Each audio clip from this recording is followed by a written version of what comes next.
بسم اللہ الرحمن الرحیم۔ السلام علیکم۔ یہ ان دنوں کی بات ہے جب میں نئی نئی جوان ہوئی تھی، بہت زیادہ خوبصورت اور دبلی پتلی تھی۔ میری امی والی سائڈ سے ہم لوگوں کو شادی پہ بلایا گیا تھا۔ شادی بہت دھوم دھام سے ہوئی تھی۔ میں نے لال رنگ کی ساڑی پہنی تھی، میں اس میں بہت زیادہ خوبصورت لگ رہی تھی۔ میری خالہ کی بیٹی میری بہنوں جیسی تھی اور میری اور کوئی بھی بہن نہیں تھی۔ سب نے کہا بہن کا حق تم لینا۔ میں نے کہا ہاں بالکل، دلہن میری بہنوں سے بھی بڑھ کے ہے۔ اس طرح جب ہم لوگوں نے ہنسی مذاق کیا اور گانے گائے، میں نے بھی اٹھ کے ڈانس کیا۔ شادیوں میں تو ناچ گانا ہوتا ہی ہے اور ہم لوگ آپس میں رشتہ دار بھی تھے۔ بہت مزہ آ رہا تھا، میں بہت خوبصورت لگ رہی تھی۔ لیکن جب دولہا صاحبہ آئے تو ان کو دلہن کے ساتھ بٹھا دیا گیا۔ اس کے بعد کچھ رسم ہوئی اور پھر ایک اور عجیب رسم کے بارے میں بتایا گیا۔ جب مجھے اس رسم کے بارے میں پتہ چلا تھا میں حیران ہوئی۔ میں نے کہا کہ یہ کیا مطلب، مجھے کیا کرنا ہوگا؟ یہ آنٹی نے میرے کان میں عجیب سی بات کہہ دی اور میں نے اپنی کزن کے دولہے کی طرف دیکھا۔ میں نے کہا کہ نہیں، میں یہ سب نہیں کروں گی، یہ سب تو بہت عجیب ہے۔ انہوں نے کہا کہ تمہیں کرنا پڑے گا۔ میں نے کہا کہ نہیں، یہ تو بڑی عجیب سی بات ہے، کسی کو پتہ چل جائے گا تو کیا ہوگا؟ انہوں نے کہا کہ پتہ چل گیا تو کیا ہوا، یہ رسم ہے اور رسم تو ایسی ہی ہوتی ہے، تمہیں تو کرنی پڑے گی۔ آؤ۔ 2-4 آنٹیوں نے مجھے پکڑا اور دولہے کی طرف دھکا دے دیا۔ میں حیران رہ گئی کہ اس کے بعد اس دولہے نے مجھے اپنا۔ میری پڑھائی پوری ہو چکی تھی اور امی کب سے میرے لیے رشتے کی تلاش کر رہی تھی۔ پھر میں نے ان کو بتا ہی دیا کہ میں کسی کو پسند کرتی ہوں۔ میرا ہونے والا شوہر ایک بہت ہی زیادہ جذباتی اور شکی مزاج انسان تھا، لیکن مجھے اس سے بہت زیادہ محبت تھی۔ میری شادی والی دن ہی رات کو اس نے مجھ سے ایسی بات پوچھی کہ میں حیران رہ گئی۔ وہ سب تو میں نے کسی طرح سے برداشت کر لیا اور شادی کو بھی 6 مہینے ہو گئے تھے۔ لیکن پھر ایک دن اس نے ایک بہت ہی عجیب حرکت کی۔ اس کو میری ایک ایسی چیز مل گئی جس کی وجہ سے اس نے مجھے طلاق دے دی اور میں آج بھی حیران ہوں کہ میرے ساتھ آخر یہ سب کچھ کیسے ہو گیا۔ جس کو بھی اپنی کہانی سناتی ہوں وہ مجھے ہی بیوقوف کہتا ہے۔ آپ لوگ بھی میری کہانی سنیں اور بتائیں کیا غلطی میری تھی۔ جب میں نے اپنی امی کو بتایا کہ میں سمیر سے شادی کرنا چاہتی ہوں تو میری امی نے کہا کہ وہ بالکل بھی اچھا لڑکا نہیں ہے۔ میں نے کہا کہ کیوں، شراب پیتا ہے کیا، لڑکیوں کے پیچھے جاتا ہے، کیا برائی ہے اس کے اندر؟ امی نے کہا بیٹا، شراب پینا اور لڑکیوں کے پیچھے جانا تو ایسی برائی ہے جو انسان کبھی کبھی چھوڑ بھی دیتا ہے، لیکن تمہارے دماغ کو میں کیا کہوں کہ جس کو تم پسند کر کے آئی ہو وہ ایک نہایت ہی جذباتی انسان ہے اور جذباتی انسان بد کردار انسان سے بھی برا ہوتا ہے، دھوکے باز انسان سے بھی برا ہوتا ہے، کیونکہ اسے اپنے جذبات پہ کوئی قابو نہیں ہوتا اور وہ کبھی بھی آپ کے ساتھ کچھ بھی کر سکتا ہے۔ میں نے کہا کہ امی آپ کیسی باتیں کر رہی ہیں، جذباتی انسان کو انسان بناتی ہے۔ امی نے کہا کہ انسان کو انسان بناتے ہیں اور کبھی کبھی انسان کو حیوان بھی بنا دیتے ہیں۔ میرے امی کے پاس ان کی زندگی کا تجربہ تھا، اس لیے جو وہ مجھے سمجھا رہی تھی شاید اپنی جگہ ٹھیک تھا، لیکن میں اس وقت سمجھنے کے موڈ میں نہیں تھی۔ میں نے کہہ دیا کہ مجھے سمیر سے ہی شادی کرنی ہے۔ مجھے تقریباً سب لوگوں نے ہی اس شادی سے روکا، میری دوستوں نے، میری گھر والوں نے، رشتہ داروں نے، یہاں تک کہ جہاں میں کام کرتی تھی ان لوگوں نے بھی، کیونکہ اس کے بارے میں 2-4 باتیں بتائی تو سب نے کہا کہ یہ ہمیں کوئی اچھا انسان نہیں لگ رہا۔ میں حیران ہوتی کہ آخر کیا برا ہے۔ میرے ساتھ ایسا ہو رہا تھا کہ جتنا لوگ مجھے کہہ رہے تھے کہ اس سے شادی نہ کرو، اتنے ہی میں اس سے شادی کرنے کے لیے باضد ہوتی ہی چلی جا رہی تھی اور ہماری شادی ہو گئی۔ رات ہوئی تو میں اپنے کمرے میں بیٹھی اپنے شوہر کا انتظار کر رہی تھی۔ آج میری شادی کی پہلی رات تھی، میں بہت خوبصورت لگ رہی تھی۔ میں نے سوچ لیا تھا کہ آج کا دن بہت زیادہ اہم ہے، آج ہی ہم لوگوں نے اپنی زندگی کی شروعات کرنی ہے اور ایک دوسرے سے جس طرح سے بات کریں گے، جس طرح سے پیش آئیں گی، ساری زندگی سب ویسا ہی چلتا رہے گا۔ جب میرا شوہر کمرے میں آیا تو اس نے کہا کہ میں بہت خوش قسمت ہوں کہ تم مجھے مل گئی ہو۔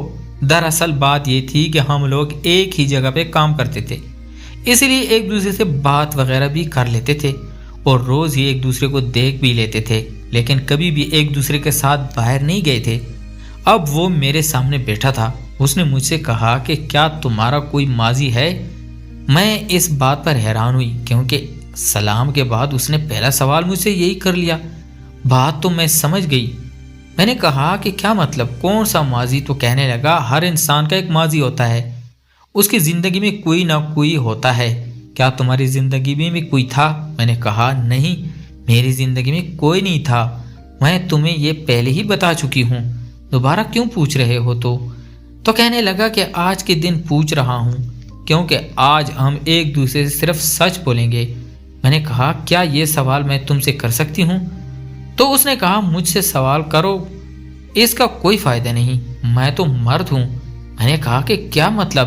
تم مرد ہو تو تمہارا اگر کوئی ماضی ہو تو اس پر کچھ نہیں بول سکتی؟ اس نے کہا کہ ہاں تم کچھ نہیں بول سکتی، بول بھی لوگی تو کیا ہو جائے گا؟ میرے ماضی کا میری زندگی پہ کوئی اثر نہیں پڑے گا، لیکن اگر تمہارا کوئی ماضی رہ چکا ہے تو اس کا ہماری زندگی میں بہت زیادہ اثر پڑے گا۔ میں نے اپنے آپ کو بہت کنٹرول کرنے کی کوشش کی، میں پہلے ہی دن ان کے ساتھ جھگڑا نہیں کرنا چاہتی تھی، اس لیے میں نے اس موضوع کو چھوڑ دیا، لیکن مجھے نہیں پتا تھا کہ اس کے بعد میری زندگی اتنی بری ہو جائے گی۔ 2-4 دن تو گزر گئے تھے۔ اس کے بعد صبح صبح جب میں باہر دودھ لینے کے لیے گئی تو دودھ والے نے مجھے سلام کر دیا اور اس نے کہا کہ بھابھی آپ کو پہلے نہیں دیکھا، کیا آپ سمیر صاحب کی؟ میں نے کہا جی میں ان کی بیوی ہوں۔ تو انہوں نے کہا کہ ارے بہت اچھا لگا آپ سے مل کے بھابھی، اب تو گھر والی بات ہو گئی، میں بہت اچھا خالص دودھ دیتا ہوں، اگر کبھی دودھ صحیح نہ ہو تو مجھے بتائیے گا۔ چلے اچھی بات ہے، سمیر صاحب کے گھر میں بھی کوئی شکایت کرنے والا آ گیا۔ دودھ والا ذرا ہنس مک ٹائپ کا لگ رہا تھا، اب وہ ایسے بات کر رہا تھا تو میں اسے یہ تو نہیں کہہ سکتی تھی کہ اپنا منہ بند رکھو، وہ بدتمیزی تو نہیں کر رہا تھا، اس لیے میں نے بھی جواب دے دیا اور تھوڑا مسکرا بھی لیا، پر اتنے میں سمیر آ گیا اور اس نے کہا کہ چلو اندر۔ اس نے دودھ والے کو سامنے ہی یہ بات کافی غصے سے کی تھی، وہ بھی سمجھ گیا تھا کہ میری خیر نہیں ہے اور اس نے مجھے مصیبت میں ڈال دیا ہے۔ اندر آتی میرے شوہر نے مجھے بازو سے زور سے پکڑا اور ایک طرف جھٹک کر کہا یہ کیا کر رہی تھی؟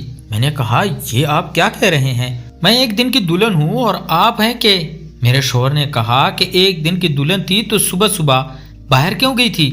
میں نے کہا کہ دروازہ بج رہا تھا، کوئی اٹھ نہیں رہا تھا سو میں چلی گئی۔ میرا شوہر کہنے لگا تمہیں نہیں جانا چاہیے تھا، اور وہاں دودھ والے سے کڑے ہو کے کیا ہنسی مذاق کر رہی تھی، آئندہ میں تمہیں باہر نکلتے ہوئے دیکھوں سر پہ ٹھیک سے دوپٹہ بھی نہیں کیا۔ میں نے کہا صبح صبح ساری عورتیں دودھ لیتی ہیں، اس سے محلے کی اور عورتیں بھی سامنے کھڑی تھی، میں بھی چلی گئی تو کیا ہو گیا، یہ تو کالونی ہے، ہم بیچ بازار تو نہیں رہتے ہیں۔ میرے شوہر نے کہا کہ تمہاری زبان تو ابھی سے بہت چل رہی ہے۔ میری زبان نہیں، اب تو میرا دماغ بھی چل رہا تھا، اگر پہلے دن ہی میرے شوہر کا میرے ساتھ یہ رویہ تھا تو بعد میں کیا ہونے والا تھا؟ ہماری شادی ہوئی تھی اور شروع کے دنوں میں تو میاں بیوی میں بڑی محبت ہوتی ہے، لیکن میرا شوہر ابھی سے ہی مجھ سے کچھ تنگ آیا ہوا لگ رہا تھا۔ دراصل جب میری شادی ہو رہی تھی تو میرے ابو نے میرے شوہر کے ہاتھ میں 8 لاکھ روپے رکھنے کی کوشش کی تھی، انہوں نے سب کے سامنے کیش میں پیسے اسے پکڑائے تھے اور اس نے انکار کر دیا۔ اس نے کہا کہ نہیں مجھے پیسے نہیں چاہیے، میں نے آپ سے دہیج نہیں لینا۔ سب کو یہ بات اچھی لگی تھی اور انہوں نے کہا کہ یہ تو بڑی اچھی بات ہے کہ یہ بالکل بھی دہیج نہیں مانگ رہا اور آج بھی نہیں مانگ رہا۔ سب لوگوں نے میرے شوہر کی بڑی تعریف کی تھی اور میرے ابو جو پہلے سے اس رشتے کے ذرا خلاف تھے، بعد میں انہوں نے بھی کہہ دیا کہ ٹھیک ہے وہ لڑکا اتنا بھی برا نہیں، اگر برا ہوتا تو پیسے فوراً پکڑ لیتا۔ لیکن اب مجھے سمجھ نہیں آ رہی تھی کہ میرا شوہر کس قسم کی حرکتیں کر رہا تھا۔ کبھی کبھی لگتا تھا کہ بہت اچھا انسان ہے اور کبھی کبھی لگتا تھا اس سے شادی کر کے میں نے غلطی کر دی، اپنی دنیا میں ہی مصروف رہتا تھا۔ شادی کو 1 ہفتہ نہیں ہوا کہ ہماری لڑائیاں عروج پہ آ گئی، کبھی کہتا میری رشتہ دار آئی ہے، اس کے سامنے تم نے یہ بات کیوں کی، تو تم اتنا منہ کھول کر کیوں ہنسی ہو، یہ تم کیسے بیٹی ہو، کپڑے کیسے پہنتی ہو، اپنے آپ کو ڈھانپ کے رکھا کرو، اپنا آپ کو کس کو دکھانا ہوتا ہے، تم نے صرف میرے سامنے کھل کے پیش آیا کرو، باقی سب کے سامنے ایسے پیش آیا کرو کہ اپنی ایک پرسنالٹی بناؤ، اپنی روب میں رہا کرو۔ میں حیران ہوتی رہتی تھی کہ اب تو گھر والی بات ہے اور اس کے رشتہ دار میرے رشتہ دار بھی تھے، ہر بات میں ٹھوکتا تھا۔ ایک دن مجھے کہنے لگا کہ یہ تم نے کیا کلر پہنا ہے؟ میں نے کہا کہ سفید کلر کے کپڑے پہنے ہیں لیکن اس میں لال رنگ کی کڑھائی بھی ہے، اور آپ ہی نے کہا تھا کہ ڈیسنٹ کپڑے پہنو، تو سفید رنگ سے زیادہ ڈیسنٹ کلر اور کون سا ہوتا ہے؟ تو میرا شوہر مجھے کہنے لگا ہاں لیکن اس میں تم کالی لگ رہی ہو۔ میں نے کہا کہ کیا میں کالی لگ رہی ہوں؟ لیکن میں تو کالی نہیں ہوں، میرا رنگ تو گورا تھا، سفید تھی، پھر میں کالی کیسے لگ سکتی تھی؟ اس نے کہا کہ بالکل کالی لگ رہی ہو، ان کپڑوں میں جاؤ، دوسرے کپڑے پہن کے آ جاؤ۔ اور میں حیران رہ گئی کیونکہ مجھے آج سے پہلے کبھی کسی نے کالا کہا ہی نہیں تھا۔ سب کہتے تھے کہ میں گوری چٹی تھی۔ پھر میں اپنے شوہر کو کہاں سے کالی لگ رہی تھی کہ وہ مجھے اس طرح کہہ رہا تھا؟ اس نے میری ذات کی نفی کرنی شروع کر دی تھی۔ وہ مجھے ہر بات پہ زج کرتا تھا، کبھی میری کوئی تعریف نہیں کرتا تھا۔ ایک دن میں نے اپنے شوہر کو کسی لڑکی سے فون پہ بات کرتے ہوئے سن لیا اور مجھے یقین ہو گیا کہ وہ کسی لڑکی سے ہی بات کر رہا ہے۔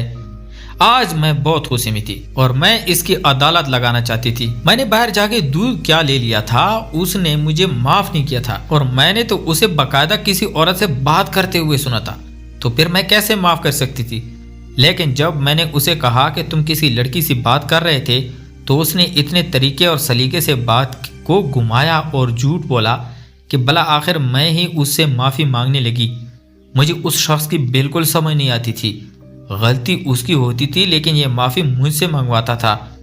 یہ اس طرح سے باتوں کو گھماتا تھا، میں رو بھی لیتی تھی، لڑ بھی لیتی تھی، غلطی بھی اس کی ہوتی تھی، کام بھی ٹھیک نہیں ہوتا تھا، لیکن آخر میں معافی بھی مجھے مانگنی پڑتی تھی اور پھر مظلوم بھی خود ہی بن جاتا تھا اور مجھے بھی لگتا تھا کہ وہ مظلوم ہے۔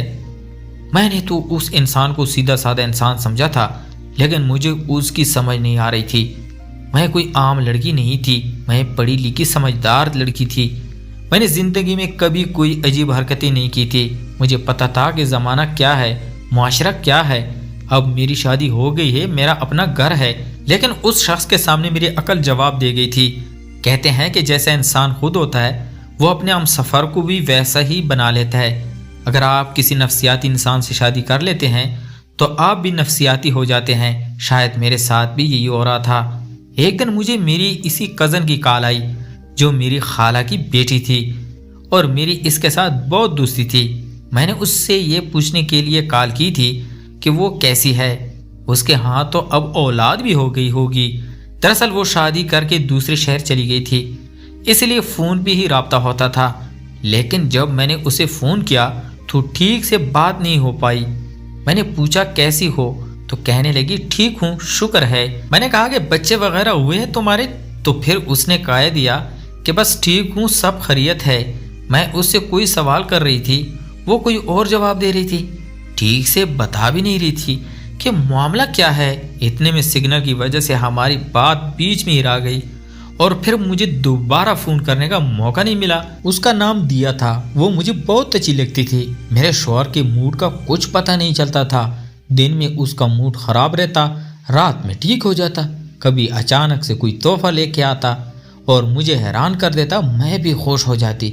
کبھی مجھ سے اس طرح سے پیش آتا کہ میں کہتی کہ میں اس دنیا کی سب سے خوش قسمت عورت ہوں، اور کبھی کبھی مجھ سے اتنا جھگڑا کرتا کہ مجھے اپنے فیصلے پر ہی افسوس اور پچھتاوا ہونے لگتا تھا۔ یہ شخص میری نفسیات اور میرے جذبات کے ساتھ کھیل رہا تھا، لیکن اب میرے پاس واپسی کا راستہ نہیں تھا، کیونکہ میں نے اپنی پسند سے اس کو اپنی زندگی میں شامل کیا تھا۔ اس لیے جو کچھ بھی ہو رہا تھا مجھے بھی برداشت کرنا تھا۔ میں نے پھر سے اسے کسی لڑکی سے فون پہ بات کرتے ہوئے سن لیا۔ اس دفعہ میں اس کی باتوں میں نہیں آئی اور ہماری لڑائی ہو گئی اور اس نے آخر مجھے کہہ دیا کہ ہم ایک دوسرے سے الگ ہو جاتے ہیں۔ میں ایسا نہیں چاہتی تھی کیونکہ مجھ پر لوگ اور معاشرے کا دباؤ بھی تھا، اور پھر سے مجھے اس سے معافی مانگنی پڑی۔ اب میں نے اس کے حال پہ چھوڑ دیا کیونکہ میں اس سے نہ بحث میں جیت سکتی تھی اور نہ ہی لڑائی جھگڑے میں، بس گھر کو سنبھال رہی تھی اور زندگی اسی طرح گزر رہی تھی۔ کوئی کہتا تھا کہ خوش ہو تو میں بڑھ چڑھ کے بولتی تھی کہ میں تو بہت زیادہ خوش ہوں، اپنے آپ کو خود ہی تحفے دیتی اور پھر اپنے سٹیٹس پر ان کی تصویریں لگا کر کے کہتی گئی یہ مجھے میرے ہسبینڈ نے گفٹ دیے ہیں، حالانکہ میرے شوہر نے کبھی میرے لیے کچھ نہیں خریدا تھا۔ اسی طرح میں نے اسے پوری دنیا کے سامنے اچھا بنایا ہوا تھا اور سب مجھ پہ رشک کرتے تھے، کہتے تھے کہ میری قسمت بہت زیادہ اچھی ہے، اور اصل میں ہم لوگوں کے 2 دن بھی بنا لڑائی کے نہیں گزرے تھے۔ ایک دن میرے شوہر نے مجھ سے کہا کہ تم سے بڑی ضروری بات کرنی ہے۔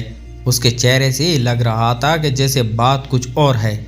ہم دونوں بیڈ پر بیٹے آمنے سامنے بیٹھے تھے۔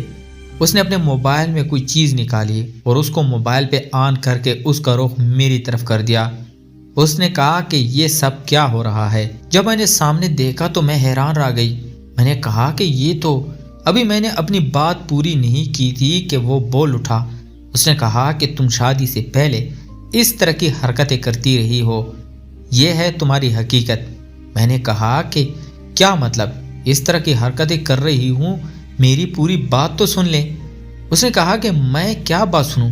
تم اس غیر آدمی کی گود میں بیٹھی ہوئی ہو، اس سے زیادہ اور کیا ہو سکتا ہے؟ بولو یہ غیر آدمی نہیں ہے؟ میں نے کہا کہ ہاں تم اس کی گود میں نہیں بیٹھی۔ میں نے کہا کہ ہاں بیٹھی ہوں، پر میری بات تو… میرا شوہر میری بات نہیں سن رہا تھا اور بولتا چلا جا رہا تھا۔ وہ بہت غصہ ہو گیا۔ اس نے کہا کہ میں نے تمہیں اچھی لڑکی سمجھا تھا، لیکن تم یہ حرکتیں کر رہی ہو۔ خیر بندوں کی گود میں جو لڑکی بیٹھے کیا وہ اچھی ہو سکتی ہے؟ بس اب بہت ہو گیا، بہت برداشت کر لیا۔ میں نے کہا برداشت تم نے کیا ہے یا میں نے؟ میں یہ سن کے حیران رہ گئی۔ ہم لوگوں کا جھگڑا ہو گیا۔ دراصل شادی سے 2 سال پہلے میں اپنی کزن کی شادی میں گئی تھی اور وہاں پہ ایک رسم تھی کہ دولہے کے گود میں سالی کو بٹھایا جاتا ہے۔ میری کزن کی کوئی بہن نہیں تھی اور وہ میری بہنوں کی طرح تھی۔ سب لوگ مجھے ہی سالی کہہ رہے تھے اور کہہ رہے تھے کہ سالی والی ساری رسمیں تم نے کرنی ہے۔ اس سے پہلے بھی سالی والی ایک رسم تھی جس میں میں نے دولہے کے جوتے چرانے تھے، جو میں نے آسانی سے چرا لیے تھے اور اس نے مجھے پیسے بھی دیے تھے۔ مجھے بھی بہت مزہ آیا تھا اور اس وقت یہ سب کچھ میرے لیے ہنسی مذاق تھا۔ لیکن تھوڑی دیر کے بعد مجھے کہا گیا کہ یہ رسم ہے کہ سالی کو گود میں بٹھا دیا جاتا ہے اور جب تک وہ منہ مانگے پیسے وصول نہیں کر لیتی وہ گود سے نہیں اٹھتی۔ مجھے یہ سب بہت عجیب لگا تھا، لیکن آنٹیوں نے زبردستی مجھے میری دوست کے شوہر کی گود میں بٹھا دیا اور میں نے بہت کم پیسے مانگے، وہ بھی دینے میں شرارتیں کرنے لگا تھا کہ رسم لمبی ہو۔ ہنسی مذاق ہوتا رہا۔ میں نے اسے کہا کہ جلدی جلدی پیسے دے دیں، مہربانی کریں، مجھے بہت عجیب لگ رہا ہے۔ تو پھر اس نے پیسے دے دیے اور رسم ختم ہو گئی تھی۔ اسی شادی کی ویڈیو بنی ہوئی تھی جو میرا شوہر مجھے دکھا رہا تھا، لیکن ویڈیو چند سیکنڈ کی تھی اور اس میں یہ ایسا لگ رہا تھا کہ بس میں اس کی گود میں بیٹھی ہوں۔ یہ نظر نہیں آ رہا تھا کہ آس پاس شادی ہے۔ میں نے بولنے کی کوشش کی، میں اسے بتانا چاہتی تھی کہ یہ تو رسم تھی اور شادیوں میں ایسا ہوتا ہے اور میرا اس شخص کے ساتھ کوئی تعلق نہیں، لیکن اس سے پہلے کہ میں کچھ بولتی میرا شوہر حد سے زیادہ جذباتی ہو گیا۔ اتنا زیادہ جذباتی ہو گیا کہ اس نے مجھے اپنے گھر سے نکال دیا اور کہا کہ اب میں تمہارے ساتھ نہیں رہنا چاہتا۔ جب مجھے گھر سے نکالا گیا تو مجھے بھی غصہ آ گیا۔ میں اپنے گھر میں واپس آ گئے اور پھر ہم نے ایک دوسرے سے کوئی بات نہیں کی۔ پھر 1 ہفتے بعد ہی طلاق کا نوٹس آ گیا جس پہ میرے شوہر نے دستخط کر دیے تھے۔ اس کا مطلب کہ وہ مجھے چھوڑ چکا تھا۔ مجھے بہت غصہ آیا ہوا تھا۔ میں پہلے تو بہت روئی، پریشان ہوئی اور پھر سب نے مجھے کہا کہ یہ بھی تمہارے لیے ایک موقع ہے کیونکہ ابھی تمہارے ہاں بچہ نہیں ہوا ہے۔ اس جاہل شخص سے جان چھڑواؤ، یہ ساری زندگی تمہیں اس طرح ذلیل کرتا رہے گا۔ جس نے تمہاری پوری بات نہیں سنی اور تم کو چھوڑ دیا۔ میں نے بھی غصے میں دستخط کر دیے اور 6 ماہ بعد ہماری طلاق ہو گئی اور اس کے 3 مہینے بعد ہی کچھ ایسا ہوا کہ میں حیران رہ گئی۔ میری وہی کزن جس کی شادی میں گئی تھی، جس کا نام دیا تھا، اس کے شوہر نے اپنا رشتہ میرے لیے بھیجا تھا۔ میں یہ سن کے حیران رہ گئی کیونکہ مجھے دیا نے بتایا ہی نہیں کہ اس کا اور اس کے شوہر کا تعلق ختم ہو چکا ہے۔ جب وہ ہمارے گھر آ کے بیٹھ گیا اور امی نے اسے بٹھا لیا، اس نے رشتے کی بات کی تو میں نے اپنی کزن کو کال کی۔ میں نے کہا کہ یہ سب کیا ہے؟ تو اس نے کہا کہ ہماری تو 6 مہینے بعد ہی راہیں الگ ہو گئی تھیں، لیکن میں کسی کو بتانا نہیں چاہتی تھی اور اب آہستہ آہستہ لوگوں کو پتہ چل رہا ہے۔ میں نے کہا کہ لیکن وہ میرے گھر رشتہ لے کر کیوں آیا ہے؟ تو کہنے لگی یہ تو مجھے نہیں پتا، اب تم جانو کہ تم نے اپنی زندگی کے ساتھ کیا کرنا ہے۔ مجھے یہ جان کر غصہ آ گیا کیونکہ اسی شخص کی وجہ سے تو میرا رشتہ خراب ہو گیا تھا۔ میں نے کہا کہ میں تم سے شادی نہیں کروں گی۔ تو اس نے کہا 5 منٹ کے لیے اکیلے میں مجھ سے بات کر لو، میں نے تمہیں بہت ضروری بات بتانی ہے، اس کے بعد بے شک تم جو بھی فیصلہ کرنا